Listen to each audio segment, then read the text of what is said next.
علیکم ورحمۃ اللہ وبرکاتہ نحمده ونصلي على رسوله الكريم اما بعد فاعوذ باللہ من الشیطان الرجیم بسم اللہ الرحمن الرحیم رب اشرح لي صدری ويسر لي امری واحلل عقدۃ من لسانی یفقهوا قولی۔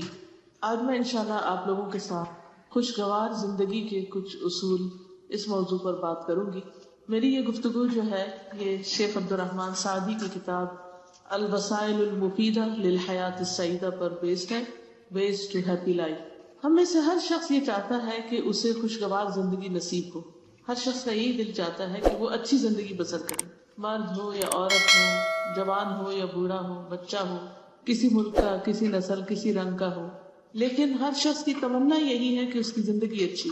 اور اچھی زندگی حاصل کرنے کے لیے اور اچھی زندگی گزارنے کے لیے ہم دیکھتے ہیں کہ ہر دین مذہب کے لوگ جو ہیں وہ کوششیں کرتے ہیں، اس پر طرح طرح کی کتابیں بھی لکھی گئی ہیں، لیکن اس کے باوجود لوگ ہیپی نظر نہیں آتے۔ تو آئیے ہم دیکھتے ہیں کہ ہمارا دین اس بارے میں کیا کہتا ہے۔ قرآن مجید میں ہمارے لیے اس کے بارے میں کیا رہنمائی، کیا تعلیم دی گئی۔ ہم سب یہ جانتے ہیں کہ یہ زندگی ایک امتحان ہے اور اس میں انسان کو طرح طرح کے مسائل کا سامنا کرنا پڑتا ہے۔ ان مسائل کے حل کے لیے انسان مختلف طریقے اختیار کرتا ہے، لیکن بسا اوقات وہ طریقے فائدہ نہیں دیتے۔ کیا خوشگوار زندگی کا مقصد یہ ہے کہ انسان کی زندگی سے سارے غم نکل جائیں، سارے امتحان نکل جائیں، اسے کوئی مشکل پیش نہ آئے، وہ جیسا رہنا چاہتا ہے ویسا رہے، تو وہ زندگی اس کے لیے خوشگوار زندگی ہے؟ تو حقیقت میں خوشگوار زندگی ہے کیا؟ اچھی زندگی ہے کیا؟ پہلی بات تو یہ کہ یہ جو ہم سوچتے ہیں کہ ہماری زندگی میں کوئی غم ہی نہ رہے، کوئی مشکل ہی نہ رہے، کوئی امتحان ہی نہ رہے، تو یہ پاسبل نہیں، یہ ممکن نہیں۔ کیوں؟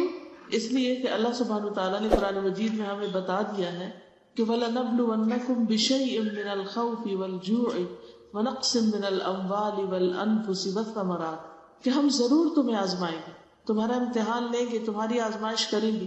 اور اس لیے بھی کہ الذی خلق الموت والحیات لیبلوکم ایکم احسن عملا، کہ اس نے زندگی اور موت بنائی اس لیے تاکہ وہ تمہارا امتحان لے کر دیکھے، تمہیں آزما کر دیکھے کہ تم میں اچھے کام کرتا کون ہے۔ تو امتحان تو ہوگا، آزمائش تو آئے گی، تو پھر اللہ تعالیٰ بھی بتا رہے ہیں کہ ضرور آزمائش کروں گا، اور اللہ تعالیٰ نے ایک دوسری جگہ پر یہ بھی ہمیں بتا دیا کہ زندگی کا مقصد ہی انسان کو مختلف امتحانوں سے گزارنا ہے۔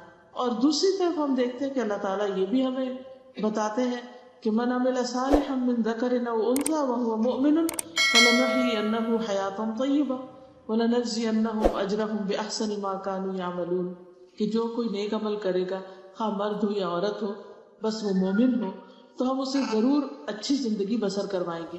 تو اس کا مطلب یہ ہے کہ اچھی زندگی بھی ہے، تو ایک طرف امتحان ہے اور ایک طرف اچھی زندگی کی بشارت دی جا رہی ہے، اور بہترین اجر اور بہترین صلے اور بہترین انعام کی بشارت دی جا رہی ہے۔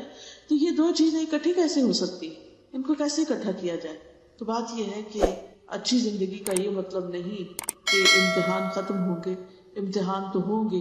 اللہ تعالیٰ نے جیسے فرمایا وَلَنَبْلُوَنَّكُمْ بِشَيْءٍ مِّنَ الْخَوْفِ، خوف ہوگا، وَالْجُوعِ بھوک ہوگی، وَنَقْصٍ مِّنَ الْأَمْوَالِ مال کم ہوں گے، وَالْأَنفُسِ جانیں کم ہوں گی، وَالثَّمَرَاتِ پھلوں کی رزق کی کمی ہوگی، یہ سب کچھ تو ہوگا، لیکن ان سب چیزوں کی کمی کے باوجود خوش رہنا آنا چاہیے۔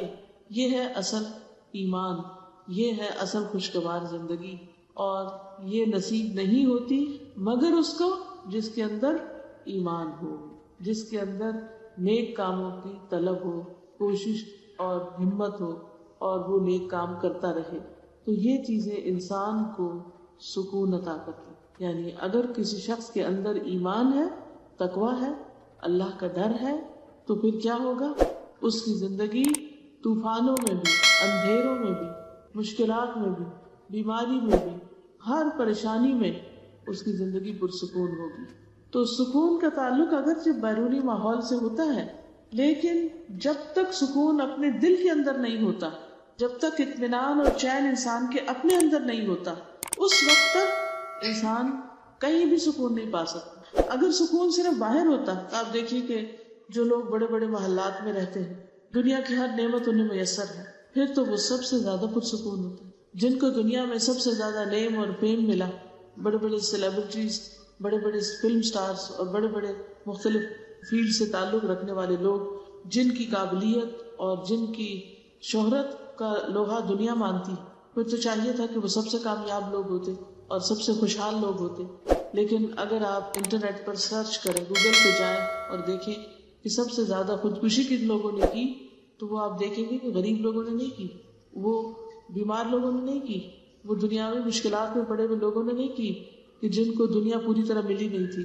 سب سے زیادہ خودکشی کرنے والے لوگ وہ ہیں کہ جنہیں دنیا زیادہ مل گئی، جنہیں زیادہ شہرت مل گئی، زیادہ عزت مل گئی، زیادہ بڑا نام مل گیا، اور انہوں نے دنیا کی ہر نعمت دیکھ لی، لیکن اس کے باوجود، ہر چیز پانے کے باوجود، جب انہیں خوشی نہیں ملی تو انہوں نے اپنے آپ کو ختم کر دیا.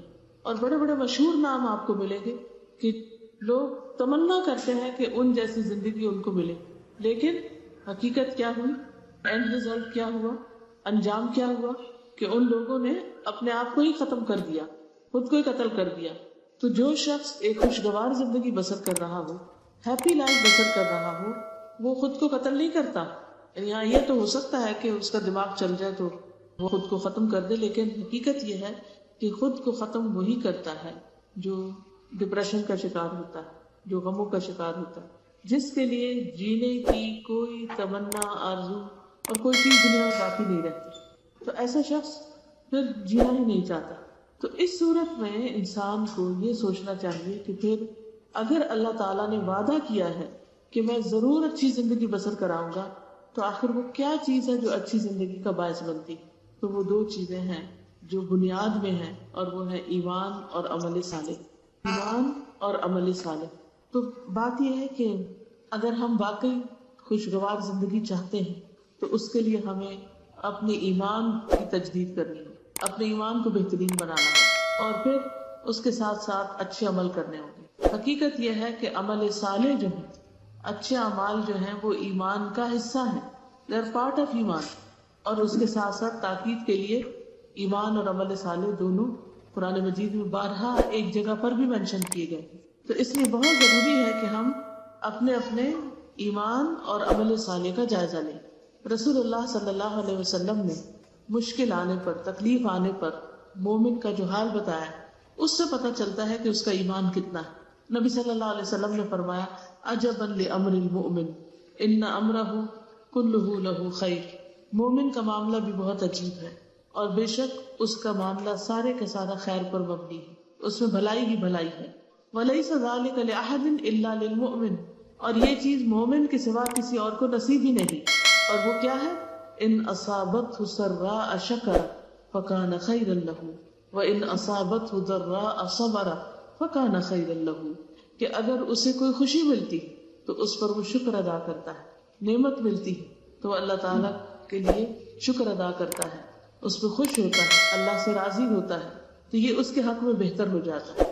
اور اگر اس کو کوئی تکلیف پہنچتی، کوئی مشکل آتی، تو وہ صبر کرتا ہے، اور یہ حال اس کے لیے بہتر ہوتا ہے.